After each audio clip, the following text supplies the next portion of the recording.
Well, welcome to the inaugural Don E. Carter Conversations. I'm Pam Whitten. For anyone in the room that I don't know, hopefully I've met most of you. I'm the provost at the University of Georgia, and it's a great pleasure to have been invited to come kick off this event. I know this is a special week, weekend, year, decade. I guess it all applies to the Grady School, and I know there's really been a terrific showcase of events. I hope you all made it over to see some of the terrific work that the students are doing through the Grady School. I know that was displayed last hour or two, I think, down the hall. I got to see a little bit of it myself. Their work certainly is impressive and amazing, and it's kind of a fun flashback as a former dean. So I've been a provost at the University of Georgia a little bit over a year, but prior to that, I was a dean for the College of Communication at Michigan State University, and which I used to think was the best in the country. Now I know Grady is, of course. But I certainly appreciated and really enjoyed all the really exciting work done by we call it the J School students and the advertising students and the PR students who were a part of my college. So it was nice to get a little flashback into the work that they're doing and to be re-inspired that we're all in pretty good shape, and frankly there's a decent shot that they're going to save journalism for the rest of us through their hard work and integrity as well. So lots of exciting things going on at this university. Unbelievable number of exciting things going on at this university. And fortunately for us, Grady is pounding the track to be the leader in many of those areas as well. So one example of something that is in place at Grady, Grady's a bit of a leader for, but it's a large initiative for the university as a whole, is a new requirement / opportunity for all of our undergrads that hopefully will be coming about. It's working its way through the faculty governance system right now and has one more vote next week. But it really stemmed from a conversation an assignment, if you will, from the provost to the deans when I first started about identifying giant steps, some big things we wanted to do at this university that would create game-changing experiences for both of our students and our faculty. And one of those initiatives that they came up with was directly related to undergrads, and it had to do with the recognition that it's really important for students to learn wonderful things inside the classroom, but we all need to acknowledge that, frankly, they often learn as much and sometimes a little more outside the traditional classroom. And so there was a group of deans, and it's hard for me to call you Dean Davis, Charles, if I may. It's just was on this particular group of deans that led this initiative, and then it's worked its way throughout the university. But as a result, if all passes through next week, we're going to have what's called an experiential learning requirement at the University of Georgia. And that's a fancy way of saying that every single undergraduate at this university will have the opportunity to do something outside the classroom that's tailored for their goals, ambitions, and dreams in life. What it is they want to do for a job, where they want to go to graduate school, new way they want to think. Because we know experiential learning actually really changes insights and understanding and really focus, both outside the classroom, but also in terms of how you think and ask questions inside the classroom. And so this means that every student will have the opportunity to do a study abroad, they'll do an internship, they'll do a field study, they'll participate in a research team. You might have seen some of those examples before, or whatever the discipline determines are appropriate types of experiential learning. So there's not a university list, but instead every discipline, the faculty for every discipline will be coming up with that list and determining what fits for students. And it's unique. You see this sometimes, I would say, at rich private schools, small private schools, frankly, because they get a big old endowment and they don't have that many students, and it's a fairly easy opportunity.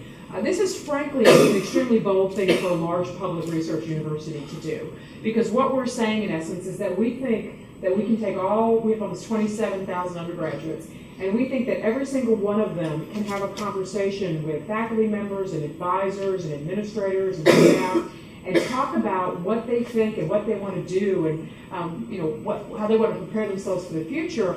And we'll work with them to find that special kind of experience outside the classroom as well. So that's something that certainly a value to the university as a whole, and frankly, it's not something new to Grady. And I know all the faculty in Grady know that as well. And so Grady has been kind of leading the pack at the university to show everybody, hey, this is, not only is it totally doable, but it's the right thing to do for our students as well. And so I'm appreciative to Grady for helping some of those other disciplines that don't understand, how in the world this could work, but are certainly learning as well. So that's an example of the type of pretty bold thing. I mean, at a time when public universities are looking, how do you cut back and scale back and, do things as quickly and cheaply as possible, we've decided we're going to go the opposite way. And we really think this is going to differentiate a University of Georgia graduate from those coming from those other schools that are in play as well. So that's an example of a university-wide initiative. Meanwhile, certainly there's been a lot going on in Grady, and I don't know if Charles is going to talk about this or not at all. So the faculty in Grady deserve huge kudos, frankly, for some very significant work they've done in the last year to reorganize themselves, if you will. And as a former faculty member myself, actually I'm still a faculty member, and Grady is, frankly, it's not an easy thing to do to get a bunch of smart people in a room and talk about how we're going to integrate major change and how we're going to reshape how we work together and how we design what we do and what we make available to students, because everybody's got opinions and this is not a black and white science.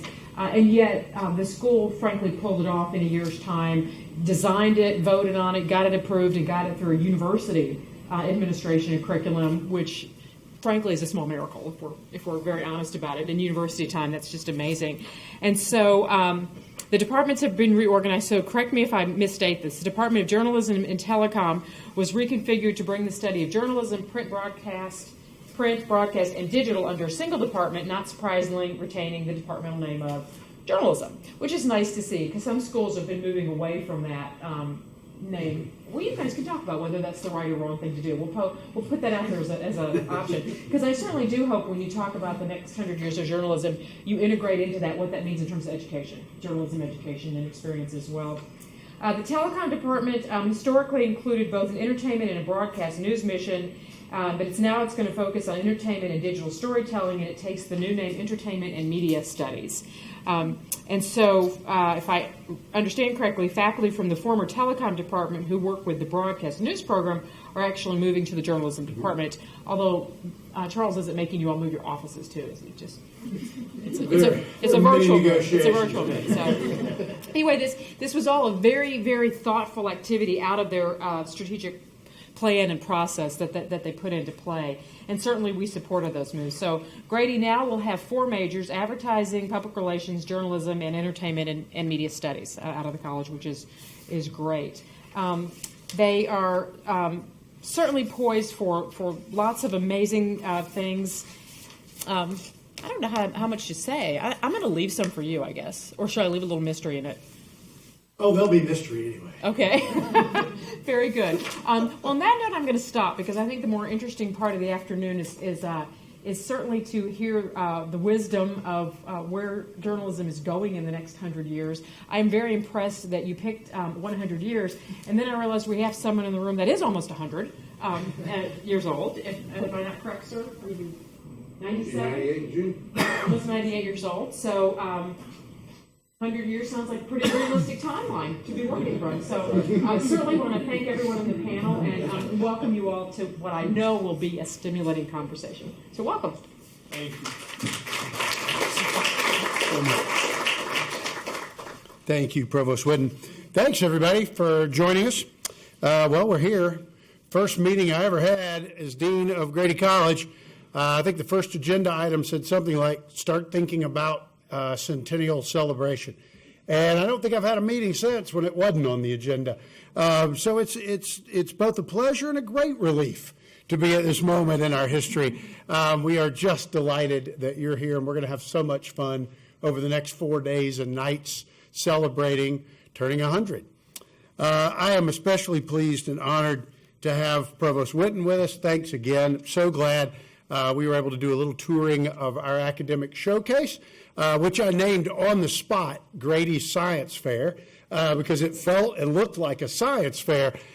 So many bright students doing such amazing work. I hope a lot of you were able to participate in it.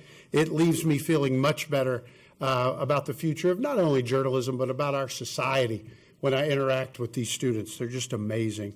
Provost Witten alluded to the fact that she is still a faculty member, very much a faculty member, and a faculty member of Grady College. And in fact, I was looking ahead on my calendar, and it says faculty meeting. I think it's next Thursday, and Provost Witten will be with us for that. So she is very much a part of our ranks, and we're very proud to call her part of our family. We have just concluded the Centennial Showcase, as I said, and we turn our attention now to the Centennial Conversation, made possible by the generous support of alumnus Don Carter. Don is down in this front row here, and as the provost alluded to earlier, he has been with us for all but 2 years of the Grady century. Imagine that.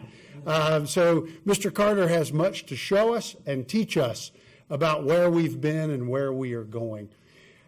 The past president of the Grady Alumni Board, the editor-in-chief at the Red and Black, longtime stalwart champion of good journalism. Don was, of course, vice president for news at Knight Ridder, the finest newspaper chain during a golden age of newspaper journalism. Don and his late wife, Carolyn, gave Grady the Carter Chair, held by Professor John Greenman in 2003. And last fall at our centennial launch, of course, we were privileged to announce that Don gave Grady a remarkable birthday gift upon its centennial. He established a second trust to create the Don E. Carter and Carolyn McKay Carter Endowment for Journalism Excellence. It's the first endowment of a departmental mission at Grady. Thanks to Don's leadership and inspiration, I can assure you that there will be more. We were privileged to present the Dean's Medal to Don last fall and to name the Dean's Office Suite the Don E. Carter Executive Suite in tribute to him. It means the world to me every day to come in now and see a sign that says the Don E. Carter Executive Suite at the Dean's office. I think of you every morning as I arrive, Don, and it means the world to me.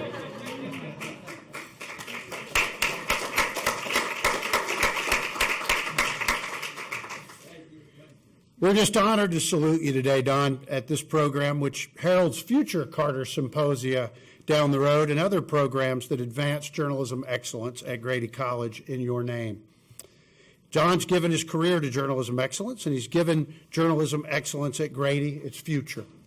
That Don believes deeply in our next 100 years inspires us all, I think.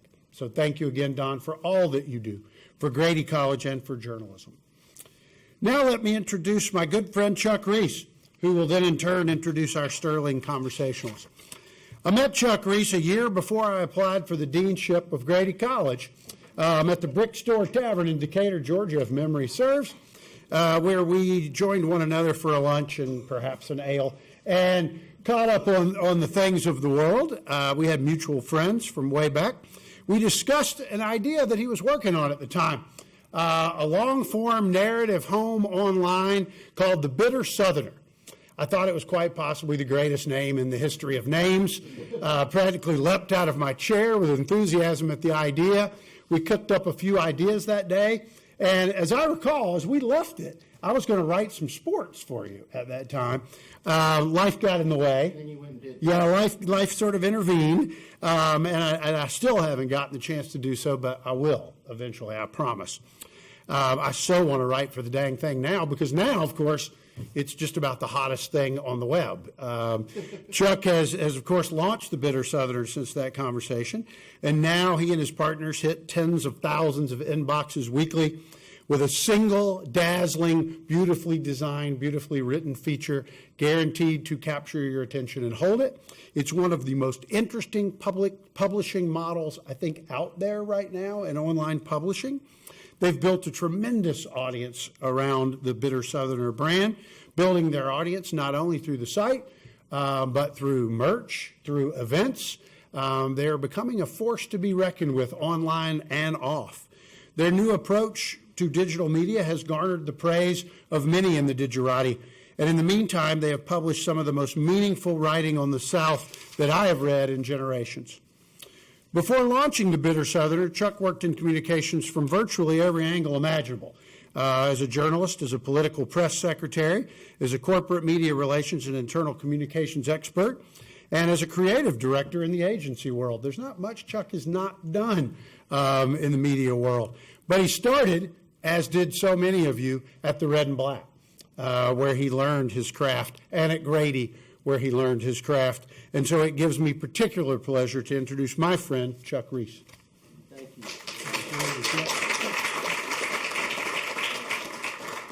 I'm glad to be here, honored to be here with this August panel. But I'm also honored to have been asked to be the moderator at this inaugural Don E. Carter conversation. I've had the privilege of serving with Mr. Carter for the last 2 or 3 years on the board of directors of the Red and Black, and so I'm honored to be able to do this and to have you here for it. So now I want to tell you guys a little secret, and I also need to note that I'm having slight freakouts here because the longer I sit in this audience, the more I look around and see faces that I haven't seen in 25 years, and I keep going, "Hi, Lisa. How are you?" But anyway, we have a little interesting conundrum here. The four of us had a brief email chain about how we were going to do this, and it says right here, the next 100 years in communication. And we sent this out to these gentlemen, and all of them very rightfully said, well, couldn't we do more like 10? How about one? How about one, yeah. So we'll reach as far as we can reach, knowing that, you know, if I had asked my grandfather 100 years ago today, did he think he would have a little phone in his pocket through which he could access almost all of the world's information? He probably would have said no. So our guesses will be off too, but at least we'll attempt to make them educated. So let me just start off with this with you guys. I mean, and let me introduce them too. That would be nice, wouldn't it? Jeff Gregor here is the Executive Vice President and Chief Marketing Officer of TBS and TNT. Tony Maddox is one of his colleagues at Turner. Tony is the EVP and Chief and Managing Director of CNN International. And on the far end is Fred Cook, who is the CEO of Golan International, which is one of the big and good public relations firms. Very good. So yeah, and I've worked at some bad ones, so I can say that.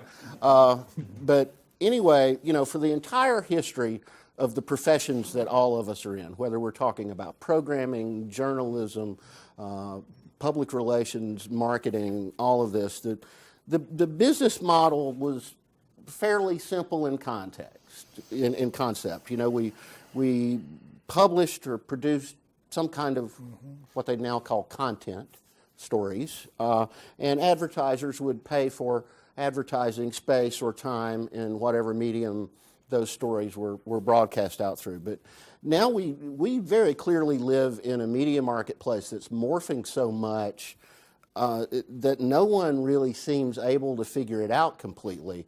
And I expect part of that is because it's not done morphing yet. And so I want to start with the really big unanswerable question, and then we'll narrow down from there. Take a brave stab at this. What does the business model of what we do look like 100 years from now? Jeff. Oh.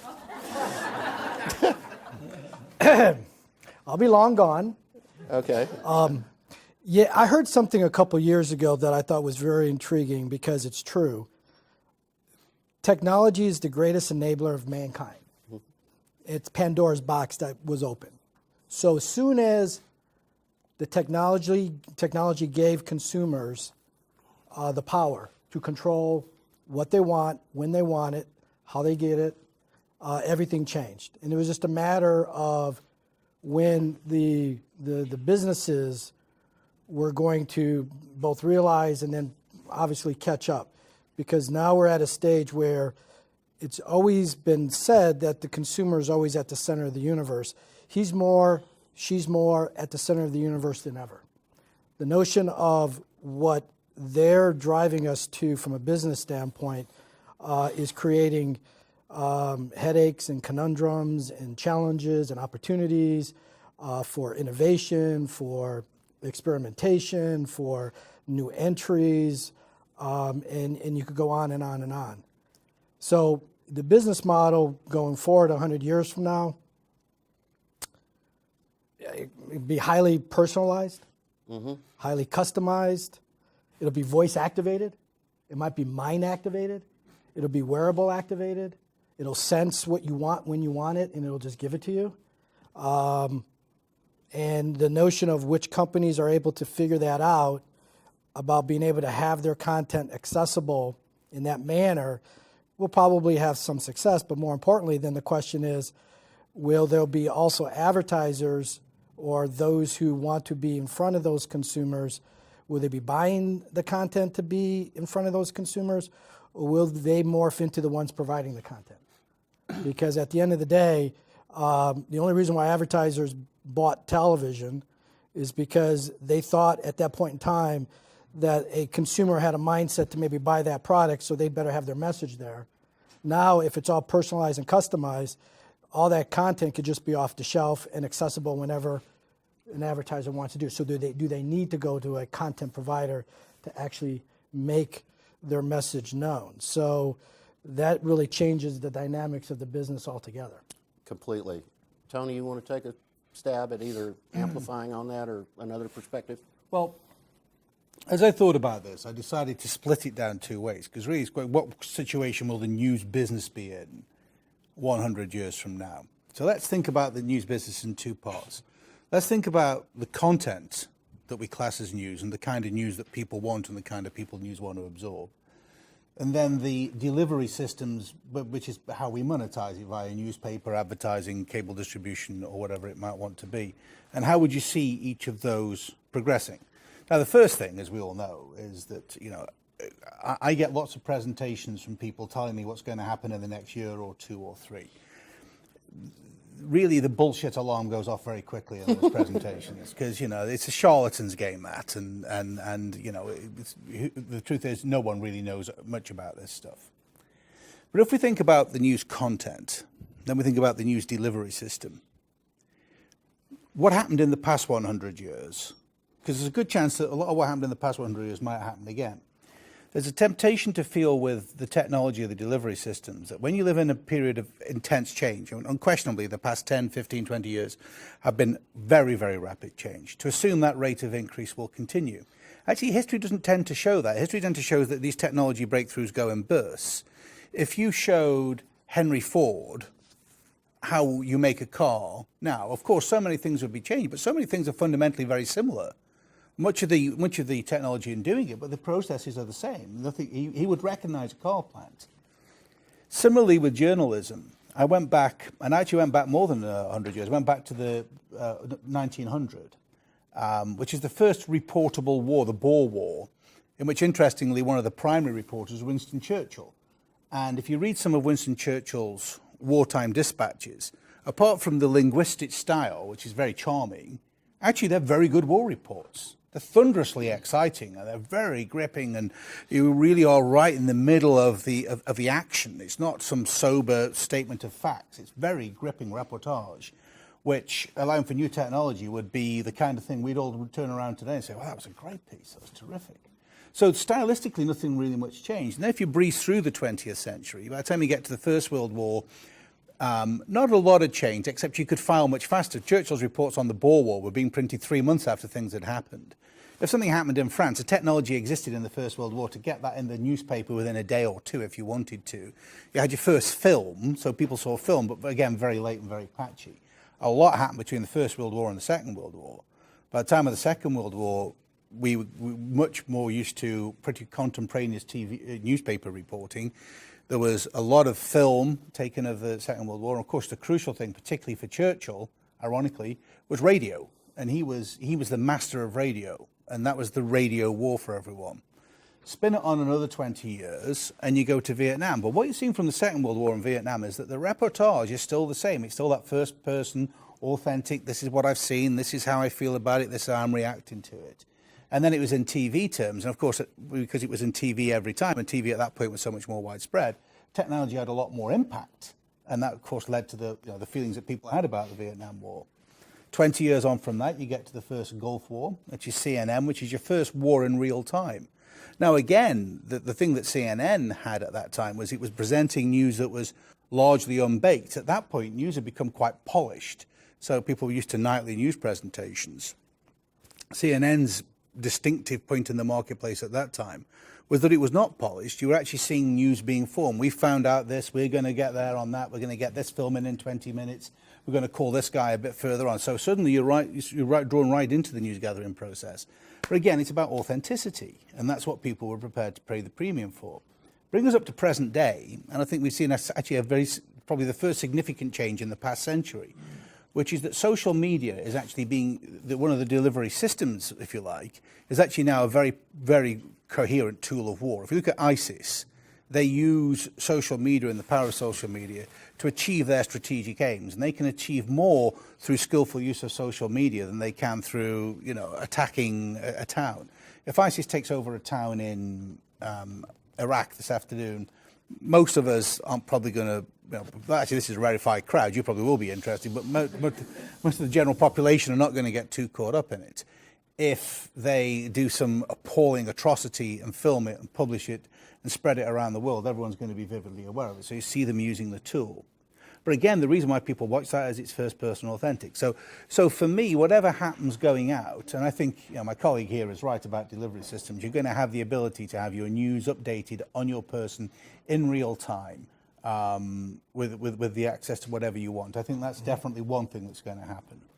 I think people will still pay a premium for authentic first-person, vivid content, which is good news. The good journalists who can go there, can see it, can deliver it to you. Human beings will always be interested in the person who comes staggering through the door with a story to tell. I still think that will be something marketable, and we will increasingly find new ways of making money from this. We make money from social media now. We make money from online now. And the first Gulf War, we didn't make money from any of those things. They didn't exist. So we will find ways to make money from them because American corporations are very good at finding ways to make money out of things, thank God. So we'll find ways to make money out of it, whatever the delivery system might be. But I'm actually quite optimistic that we'll still have this premium on the authentic, real journalism, as we would all call it. Right. I'm going to ask you to turn that mic on over there because evidently some people in the back are having a hard time hearing. Can you hear us now? How's this? Okay. This one working? Yep. It is? Okay. Fred, you've, over the last few years, gone through a really concerted effort to actually redesign your PR agency to fit this new reality. And what's your take on this long-term question? Well, I'm the PR guy on the panel, and our business model changes as their business models evolve to adapt to that. And we did 4 years ago change our business model drastically. We've been around almost 60 years, and we took the model that we had for hiring and employing and working with our clients, and we threw it out and created a new model called G4. And I won't go into all of the implications of that, but it was completely changed the way we think about communication. And in terms of where that's going in the future, I would say short term, in the public relations world, in the next 10 to 20 years, we won't be public relations anymore. That will cease to exist, and will be some sort of integrated communications model that will be integrated with advertising, direct marketing, digital, all of those things. Every agency out there is trying to become an integrated agency, and we're all approaching it from different directions. So I think as individual disciplines, we will cease to exist in the short term. Long term, it's possible, if based on what you were saying, that people who are involved in buying and managing media for companies like we are, there may not be any need for us at all. It may be that the media will be just simply accessed, the information will be accessed totally by technology, and the people that are in the middle who are buying it and managing it and trying to direct it into different channels, there may not be any need for them 100 years from now. I don't know. I hope that we're all still around, but it seems to me that that's a direction that we're headed. The one thing I want to point out, I got to use that? Yeah. that Donnie was talking about in terms of technology and the delivery systems, and technology being in a, call it a very current growth spurt. Broadband-only homes is about 2.5% of the population right now, which means our traditional television delivery system is obviously going to decline over time. The penetration of what was once cable took, I think it was like 15 years. What became DVR took 13 years. What has become the SVOD, the subscription video on demand service, has only taken 8 years. So this rate of technology, the technological changes is happening more and more rapid, which is going to force new delivery systems for the content providers and those who service the media companies and the messaging. And that's the part that you can't predict, because that rate of change, no one could have predicted that 10 years ago, 5 years ago, 1 year ago. Right. One of the things that I find really interesting in conversations like this is that they kind of force us to look at how we